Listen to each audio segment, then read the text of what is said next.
तो आगे चलते हैं, मल्टीप्लिकेशन का कर रहे थे, ठीक है, तो उसी को हम आगे कंटिन्यू करेंगे, ठीक है। यहाँ पर मैंने आपको मल्टीप्लाई वगैरह का बताया था, ठीक है। अब हम आगे कंटिन्यू करते हैं। अब आगे हम कंटिन्यू करते हैं, थोड़ी हम दूसरी टाइप की मैट्रिक्स लेते हैं, थोड़ा और बेटर अंडरस्टैंडिंग के लिए करना वही आपको मल्टीप्लिकेशन। तो ये आपको एक मैट्रिक्स ए दे रखी है, 1 2 3 4 5 6, ठीक है। और आपको दूसरी मैट्रिक्स दे रखी बी, जो है आपकी इस तरीके से 7 9 11 8 10 12। तो हमारा हम क्या मानते थे कि एक मैट्रिक्स का ऑर्डर m इंटू एन है, दूसरे का मान लो आपका p into Q, p by Q का है, ठीक है। या अब देखो इसमें देख लेते इस मैट्रिक्स का ऑर्डर वैसे है क्या रियल नंबर में, तो अपने लेट्स ऐसे डिनोट कर दिया ना, देखो तो इसमें आपको इस मैट्रिक्स में 2 रो है और 3 कॉलम है, 2/3 की है। और ये आपकी है 1 2 3, 3 रो है इसमें और 2 कॉलम है, ठीक है। तो ये है, पहले इस तरीके से हमें दे रखी है मैट्रिक्स।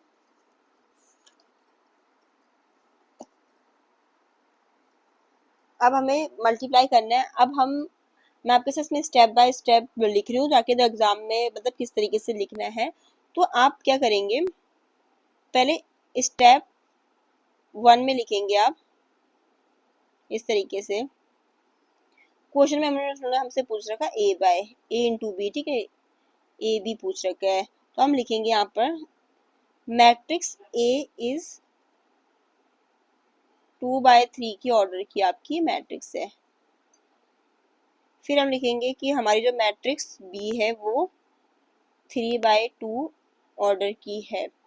अब हम क्या कहते थे, मल्टीप्लिकेशन करना है अगर ए को बी के से, तो जो ए का आपका कॉलम है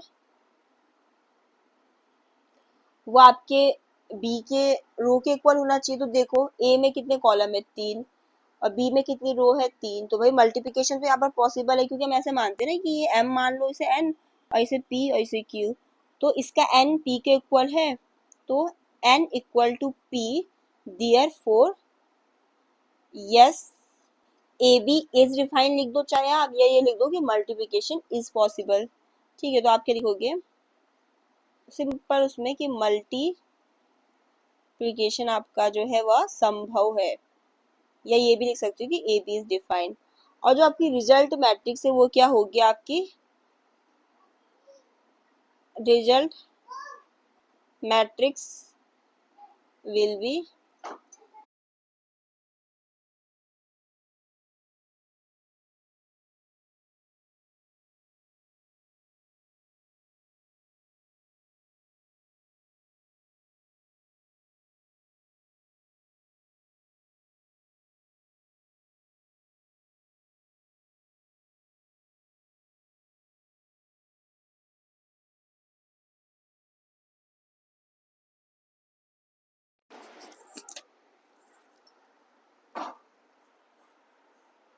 तो रिजल्ट मैट्रिक्स आपको 2/2 की ऑर्डर की मिलेगी।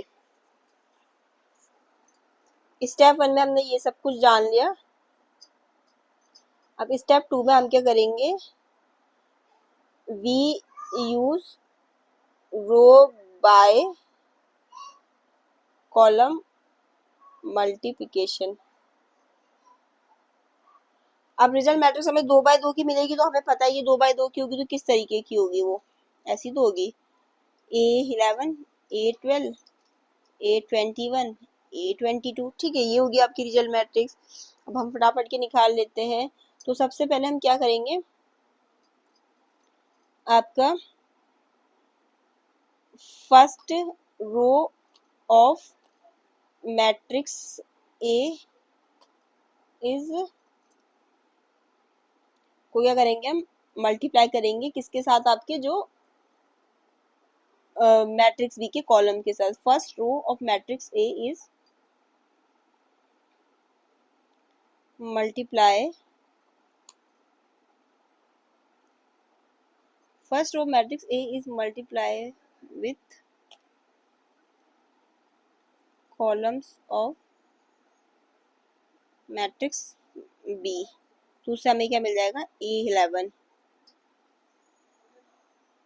तो ये फर्स्ट रो है, इसको इससे करना है तो A11 मिल जाएगा, फिर इसको इससे करेंगे तो A12 मिल जाएंगे। तो जस्ट हम मल्टीप्लाई करना स्टार्ट करते हैं, ठीक है। तो 1 2 3 को 7 9 11 से।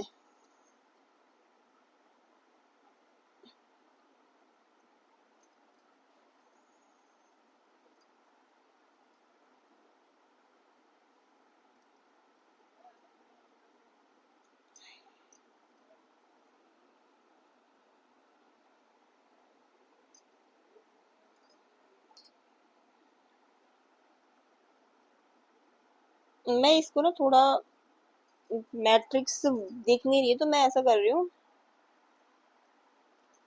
कि जैसे मैंने उसमें निकाला था,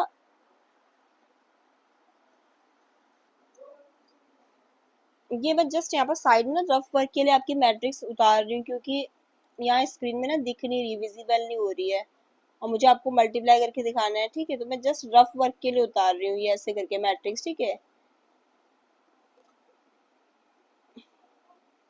जस्ट रफ वर्क के लिए, ठीक है। ये मैंने आपका जो है ना, ये जस्ट रफ वर्क के लिए उतारा है, रफ वर्क के लिए, ठीक है। अब मैं पहले A11 निकालूंगी, तो ये फर्स्ट रो फर्स्ट कॉलम से हो जाएगी, तो क्या आएगा, ये 1 इंटू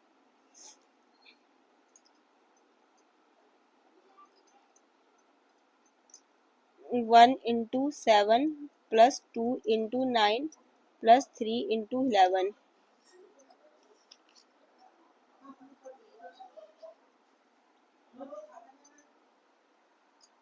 1 7 जो 7 9 2 जो 18, ये 33 ऐड कर देंगे हम इसको, तो ये आ जाएगा आपका 58। A12 निकालने के लिए क्या करेंगे, इस फर्स्ट रो को सेकंड कॉलम से कर देंगे, तो 1 into 8 plus 2 into 10 plus 3 into 12, 8 20, ये आ जाएगा आपका 36, ठीक है। तो ये आपका आ जाएगा 64। अब क्या करेंगे हम, जो है second row of matrix B को जो है हम इस मल्टीप्लाई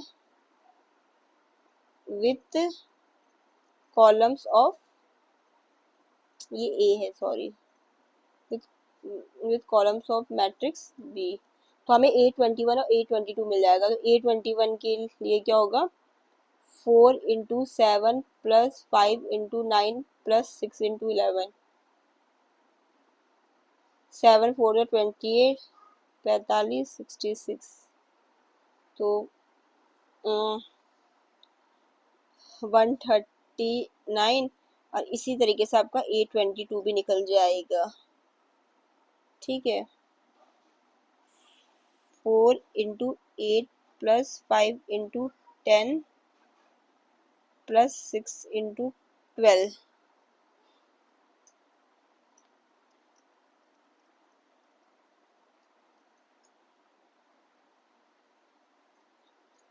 तो A11 आपका 58 आ गया, A12 आपका 64, A21 ये, और A22 इसे। अब इसको जो हमें यहाँ वैल्यू हमें आप पुट कर देंगे, ठीक है। तो ये था 58 64 और 58 64,